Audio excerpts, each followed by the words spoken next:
राजस्थान सरकार में कैबिनेट मंत्री अविनाश गहलोत जी हमारे साथ मौजूद हैं। झुंझुनू में आज मुख्यमंत्री भजनलाल शर्मा यहाँ जनसभा को संबोधित करेंगे, बातचीत करेंगे। सर, क्या लग रहा है इस बार झुंझुनू में किस तरह का आप लगातार यहाँ पर दौरे कर रहे हैं, लगातार संपर्क में है, क्या लग रहा है? देखिए, झुंझुनू की जनता इस बार भारतीय जनता पार्टी के साथ खड़ी है। राजेंद्र भामू जैसे योग्य व्यक्ति के साथ में खड़ी है, भजनलाल जी के नेतृत्व के साथ खड़ी है। और इस बार 21 सालों के बाद में झुंझुनू में ऐतिहासिक रूप से कमल खिलेगा, हजारों वोटों से हम लोग जीतेंगे।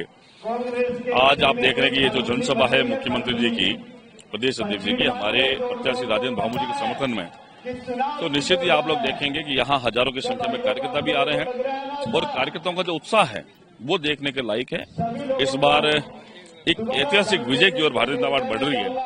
और एक बात मैं कहना चाहूंगा कि नामांकन के बाद से लेकर अभी तक, जब प्रचार में मात्र 2 दिन बचे, लेकिन कांग्रेस का कोई बड़ा नेता या झुंझुनू के बाहर का कोई व्यक्ति यहाँ नहीं आ रहा। उनको पता है कि हमारी करारी हार होने वाली है, इसलिए कांग्रेस को बचाने के लिए, कांग्रेस जिताने के लिए कोई मेहनत नहीं कर रहा। उनको उनकी हार इस वक्त नजर आ रही है।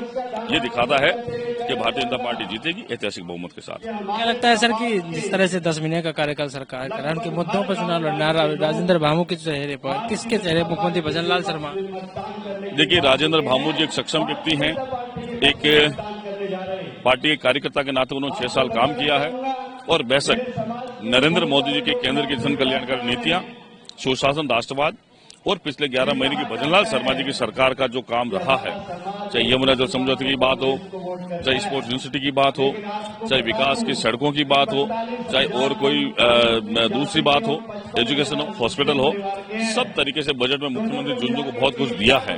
ये यहाँ के जनप्रतिनिधियों की मांग पर दिया है, तो निश्चित ही विकास के मुद्दे के आधार पर जनता के बीच में जा रहे, परिवारवाद को खत्म करने का हमारे पास मुद्दा है और झुंझुनू को एक नए झुंझुनू बनाने का जो सपना है वो हमारे राजेंद्र भामू जी के नेतृत्व में होगा।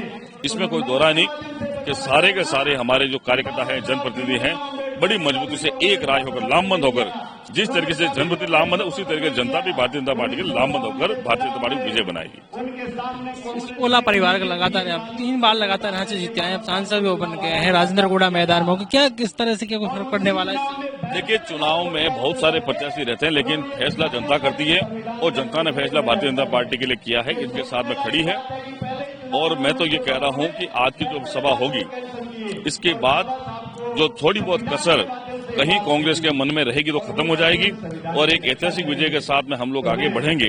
तो जनता तैयार है, जनता वोट करती है, लोकतंत्र में निर्णय जनता का रहता है और मैं तो ये कहता हूँ कि जनता भारतीय जनता पार्टी के साथ खड़ी है। इस बार मुसलमान टिकट मांग रहे थे, कांग्रेस को टिकट नहीं मिला, ये नाराजगी बीजेपी को? किसको? मुसलमान टिकट मांग रहे थे, कांग्रेस से लगातार मांग कर रहे थे, हम गए भी, नाराजगी सामने आ रही थी। देखिए, कांग्रेस ने हमेशा, मैं कह रहा हूँ 60 सालों से, मुझे लगता है 1957 से जब से चुनाव होने लगे झुंझुनू के इतिहास में, शीशराम ओला जी से लेकर, ब्रजेंद्र ओला जी से लेकर अमित ओला जी तक, ओला परिवार ने ही चुनाव लड़ा है। क्या कांग्रेस का दूसरा कार्यकर्ता नहीं है? ये परिवारवाद नहीं है?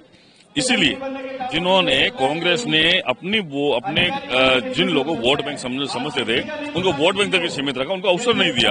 ये स्वाभाविक बात है कि जब आप लगातार किसी पार्टी को वोट करते हैं उनकी अपेक्षाएं होती है, लेकिन जब आप उनको अपना गुलाम समझते हैं, उनको मूर्ख बनाने का प्रयास करते हैं, तब उनके बीच चिंगारी उछलती है और वो चिंगारी आपके अंदर विस्फोट का काम करती है। इस बार कांग्रेस के कुनबे में वो विस्फोट का काम करेगी और कांग्रेस की जमान जब्त होगी। तो ये थे हमारे साथ कैबिनेट मंत्री अविनाश गहलोत, जिन्होंने साफ कहा है कि इस बार बीजेपी अच्छे अंतर से यहाँ जीतने वाली है और वहीं राजेंद्रगुड़ा और शीशराम ओला के परिवार से जो उनके पोते हैं अमित ओला में कांग्रेस के मैदान में है। अब देखना है क्या त्रिकोणीय संघर्ष होता है या फिर जो मुसलमानों की नाराजगी और माइनॉरिटी वाले जो टिकट मांगे कांग्रेस, क्या उसका बीजेपी को फायदा मिलने वाला, ये तो आने वाले वक्त में पता चलेगा। फिलहाल आसपास नजर आ रहे कैबिनेट मंत्री अविनाश गहलोत से हमसे बातचीत की और अब देखना यह है कि क्या जनता किस पर भरोसा करती है। पॉलिटिकल पंचायत के लिए झुंझुनू से दशरथ सिंह।